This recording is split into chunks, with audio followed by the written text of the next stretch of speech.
Hello everyone, welcome to the live stream.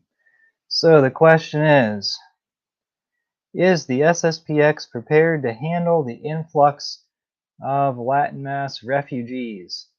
So we know there are rumors, we don't know anything, but there are rumors that the Vatican is planning on cracking down on Latin Masses. So we don't know to the extent of what or if they will do anything, but it seems likely. And the FSSP and the Institute, that's a separate question, but I know for sure the diocesan Latin Masses, there's going to be some problems. So let me plug this in here, and we'll get started.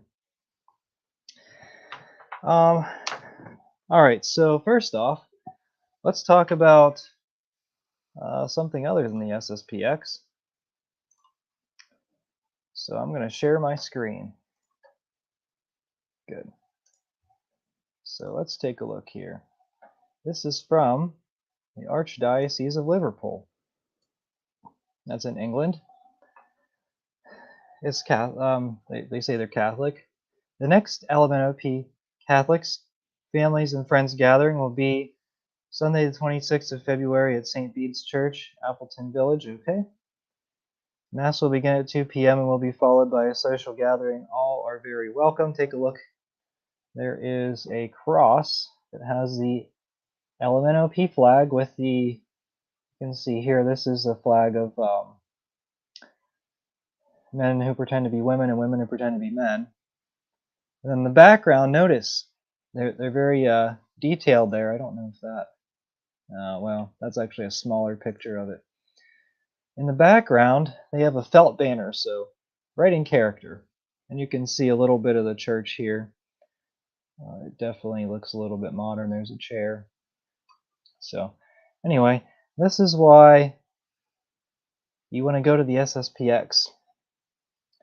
Because of stuff like this. Now, the Archdiocese of Liverpool, was the bishop supportive of this? Because has he basically announced or renounced the Catholic faith at that point? I don't know. Okay, so let's get to the SSPX. I don't think you guys have any. I don't think there's any question from you guys on why you think the SSPX would be necessary, especially in places like this. But you know, it's Germany. That's another place. All right, let's go to the Mass of the Ages website. So they have this Latin Mass locator. You go to their website and then just find a TLM up top. I don't think this is Mass of the Ages. I don't think they came up with this map, but it's linked on their website. And I have it in the description in this video, so you can check it out yourself. Now we're going to try to navigate around here. So let's go. On this left-hand side, you'll see the different Latin Mass communities. And I don't think this list is 100% accurate, obviously, with the rapid changes, especially with a place like Bishop Barron's diocese.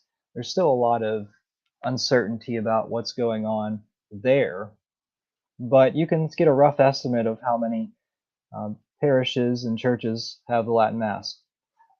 So diocesan greatly outnumbers everyone else. Diocesan is 331 compared to FSSP at 65, Institute at 24. So the FSSP is almost 3 times what the Institute has.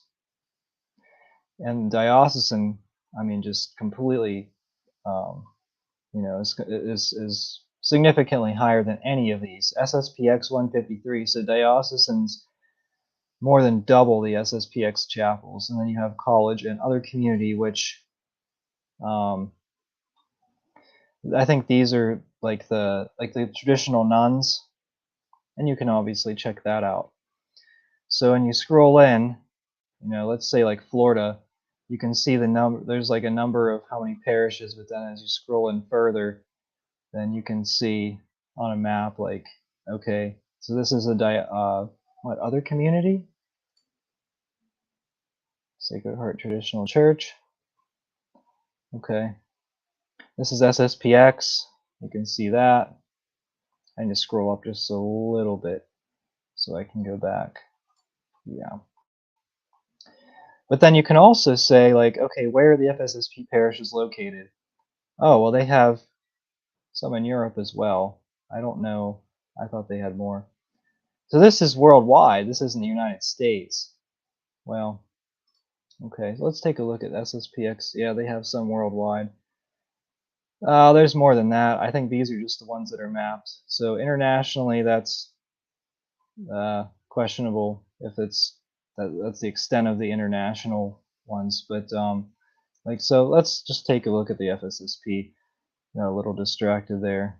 So in Michigan, there's none. That's interesting. You can see one in Canada. I think, yes, right across the border.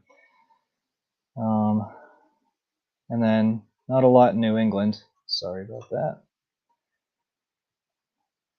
So there's a few there. Oh wow, there's a few in Canada. That's cool. Okay, not a lot on the East Coast. All right, and let's look at the diocesan parishes. I'm sure they're very much scattered. Yes, you can see, and you have to zoom in even. What's this? There's two very in very close vicinity there. So you have to zoom in a lot to get all of them. There's I think you can search by your zip code. Let's see. All right, so let's go to the SSPX. This is what the topic. Well, let's go to the Institute first. All right, so they only have, what, 15 plus 3, 18 in the United States, or US and Canada. Not a lot. A lot in Wisconsin, around that area. See how many parishes they have there. Chicago, that's interesting. There's one here, St. Mary's Oratory. Where's that? Rockford. Diocese of Rockford. Okay. Let's back out of there. But that's a problem. Chicago. Well, oh, Our Lady of Czestochowa. Is that the one that was shut down? Where's the one that was shut down, or is that no longer is that no longer an option? Merrillville. It's close to Chicago. Gary, Indiana. Okay, never mind. So they took that one off the list. The Shrine of Christ the King in Chicago. Let's take a look at the Latin Mass availability in Chicago. Let's. All right, that's one example, but I think it's of particular interest because they have banned or supposedly banned Latin masses. Where are we at? There it is. Okay. So what's this? St. John Cantus, so they don't offer it on first Sundays. St. Mary of Perpetual Help, that's probably periodically. Okay. Oh, look at this. SSPX. Oh, that looks pretty nice. Wow. Okay. We'll go there. I mean, if you're near Chicago, go there. Let's scroll a little bit. So see what this says. Okay, so this is National Shrine of Poor Souls, Sunday at 10. Okay, but that's not every Sunday. What about this one? St. Mary Perpetual Help. Oh, that looks really nice. Sunday 8:30, Thursday 6, first Saturday 9. Wow, that's really nice. Not destroyed by the modernist yet. That's nice. Okay.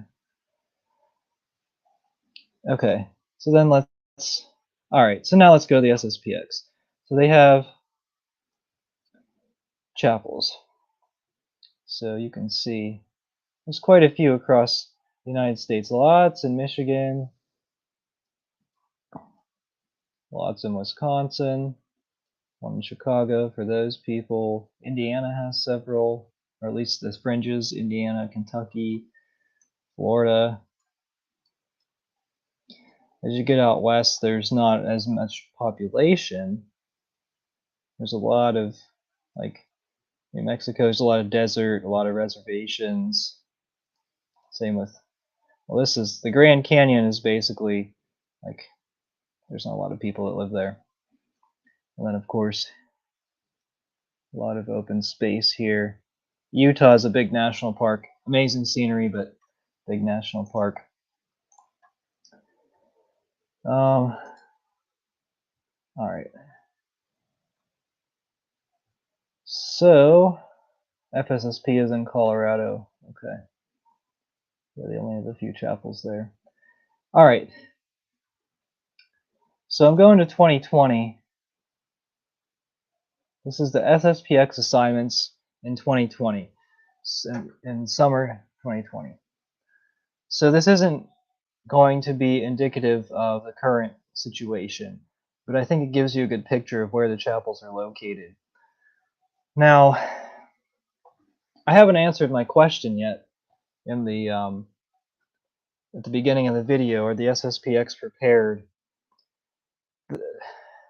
The summary answer is no, and then I'm going to get to why. Give me 1 second. All right, I'm going to get to why in a second here. And I'm just trying to show you like sheer numbers. So do you think 153 chapels, even if they had like, each of them had like 2 or 3 priests at each chapel, do you think that would be enough to serve the entire United States? No. The answer is clearly no. But you'll see that this is problematic. So I'm skipping over the district headquarters. Every SSPX priest lives in what's called a priory. So they live a certain place, but then they serve a certain chapel. So if you see the district headquarters, so I was skipping them, I'll just talk about this. Missouri. So you have the district superior, and look at this, the whoever, well, and these priests change, like they move them around. So that doesn't mean that Father Gardner is still there, but he serves Memphis, Tennessee from Platte City, Missouri. I'm not entirely sure how far that is. He also serves Little Rock, Arkansas. So I would imagine that he goes there every Sunday. He might drive. And as you'll see, that's a common theme. This is not common. Albuquerque, New Mexico. The priests, it's really important that they live in community. It's so important that they live in community. That's what these priories are called. It's so important that they live in community that they drive to their missions. So Arcadia, California, this priest drives to San Diego, Colton, San Pedro, Bakersfield. Okay, so this priest serves 2 parishes every Sunday, from what it seems. So we'll say Mass here, and then go here and say Mass. San Pedro and then Bakersfield.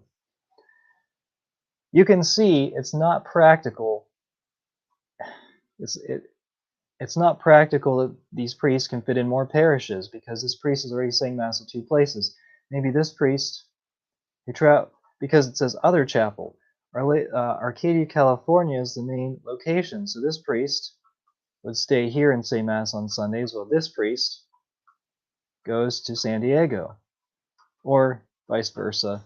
They switch around sometimes, but every priest is saying Mass at a different place in this priory. As we scroll down, we'll see that a lot more. This priest covers 2 chapels. Minnesota has a lot. They have quite a lot. And actually, they have another priory in Minnesota as well. It's not a small state, but there's lots of chapels. Of course, it's also really cold. And then here, Chicago, Illinois, there's a priory there. That's great. But they also travel, so this priest travels to Fort Wayne, Indiana, Wisconsin, and Minnesota. So all these priests are going out of state. Not all of them, but 3 of these priests are going out of state every Sunday to say Mass. Whenever their priory, their headquarters is Chicago, Illinois. And Denver, Colorado, it seems crazy. All these priests travel to all these different places. Now this, South Dakota, North Dakota, they're probably flying. This priest is probably flying to Texas, and this priest is probably flying to Nevada. That's not within driving distance of Denver. None of these places are. you can see where it becomes a problem, right? And then Texas is a big state, but then some of these priests are traveling to Louisiana.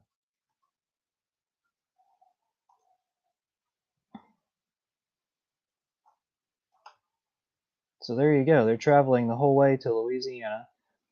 And where was this? Dickinson, Texas. Well, it's one of these places. What's it called? Queen of Angels. Well, right there, is this what it is?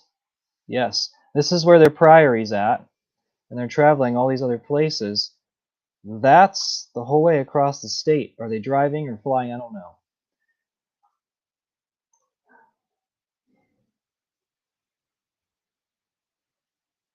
Yes, I know it's an old list. Bismarck, South Dakota, North Dakota. It's far away. That's the whole point. Yes, I know it's an old list, but it kind of gives you perspective of how many priests are assigned to which chapels. It's not what, because there's a priest, like a lot of the priests might be assigned to different chapels, but the fact is, like if a priest was assigned to two different chapels, then and they were transferred, then another priest is probably assigned to the same chapels. I don't think they've expanded tremendously, and they don't have, you look at this list, they don't have the potential to expand a lot. So if you're saying the SSPX is going to come into my diocese and my Latin Mass is canceled, there's no guarantee. It might eventually, but it's not going to happen overnight. And even if, say, the institute priests, say some institute priests, say some of them come to the SSPX, say some of the FSSP priests go over to the SSPX. I think that's unlikely. I mean, there might be a few, but even if they do, there's going to be like a time, what would you call it, a transitionary period where they learn the process of the SSPX. Like they're not the society isn't going to say, like, you know, the institute priest says, all right, I want to join the SSPX, and they're like, all right, come over and say mass at this chapel on Sunday. No, I mean, they might bring them over there and have them help with communion and confessions, but there would be a certain time period in which they would train them in the ways of the SSPX. How many seminarians does the SSPX will be ordained deacons or priests this year? Well, I don't know, but for perspective, last year I believe there were 7. To answer your question, not enough. They do have a class coming through where they had like 30 seminarians. That's coming in a while, in several years. That's not coming up soon. So it's not, time is not, let's see, time is not on our side in this situation. Now, I'm surprised that the FSSP and the Institute do not feel more of a sense of urgency. What they should be doing right now, well, they should have already done it, is confirmations and ordinations. They should just do it right now. Because, like I said, time is not on our side. What happens if their FSSP and probably Institute seminarians that are scheduled to be ordained in the spring?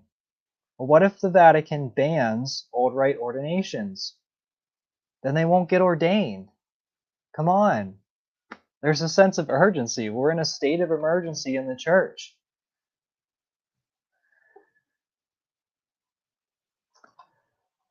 Doesn't the SSPX do the Latin Mass if they already knew how to do the Latin Mass?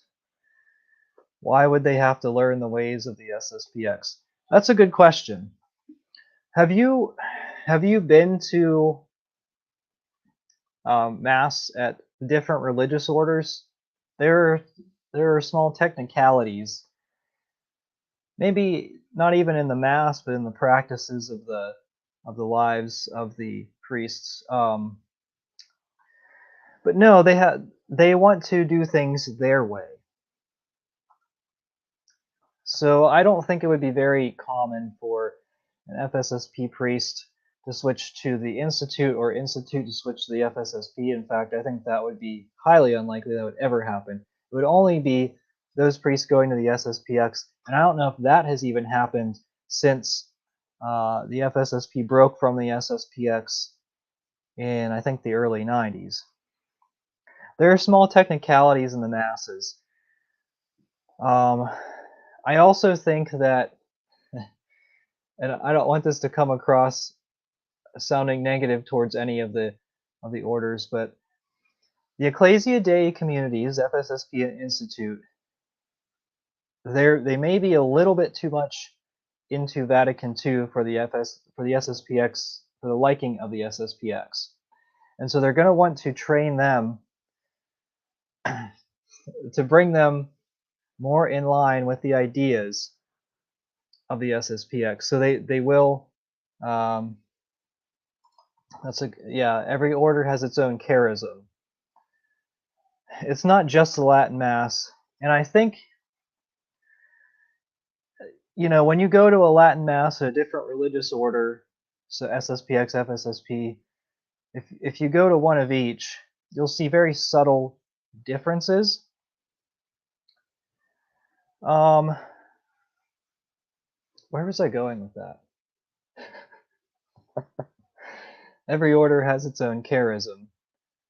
Okay, so where I was going was, like, if you go to a Novus Ordo at one place and you go to a Novus Ordo at another place, it could be, the differences could be drastic. And generally they are. But at a Latin Mass, even between the SSPX, FSSP, and you go across the country, and you normally go to an FSSP Mass, but you go across the country, go to an SSPX Mass, it's not much of a difference. It's not much of a difference between really any Latin Mass. There may be rare exceptions, but there's not much of a difference between those, but it's different enough that they just want to train them their own way. And every religious order, they want to do things their own way. They go to a Latin Mass. Yeah, so they all have their own, every Latin Mass has its own kind of subtle differences. The Institute Seminary has some pretty modernist curriculum. I don't know about the FSSP. SSPX is far more missionary than either of those two as well. It's a difficult lifestyle. Yeah, they spend a lot of time traveling every weekend because it is really a missionary type of lifestyle. But the SSPX priests seem pretty low key. Like, they seem to enjoy what they do. I don't know about the Institute. I don't know about the Institute Seminary. I know that in these Ecclesia Dei communities, you have to, if you have like ultra traditionalist leanings, you have to kind of keep those secret. Like, if you have sympathies toward the SSPX, you can't really say that.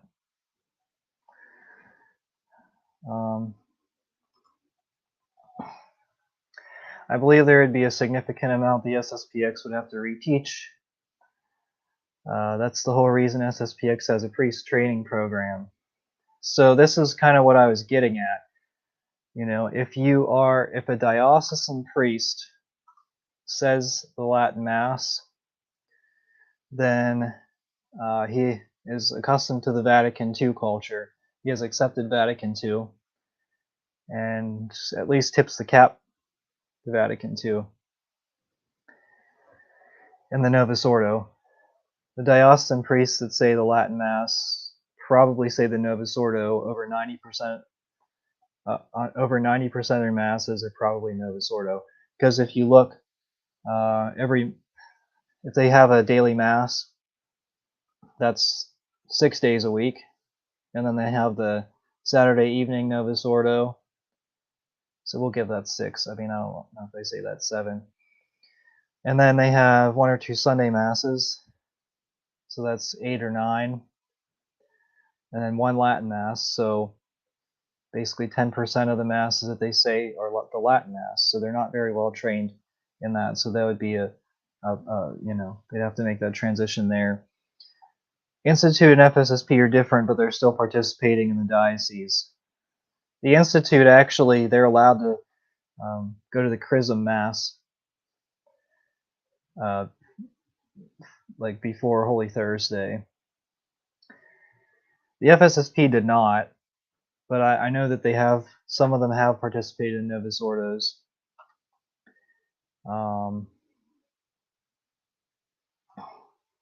The FSSP does strictly the Latin Mass. They have no modernist junk. I could probably even confirm this because the seminary is in my diocese. Well, there was a photo of FSSP priests going to like a bishop's installation mass in one of the dioceses. I don't know which one it was.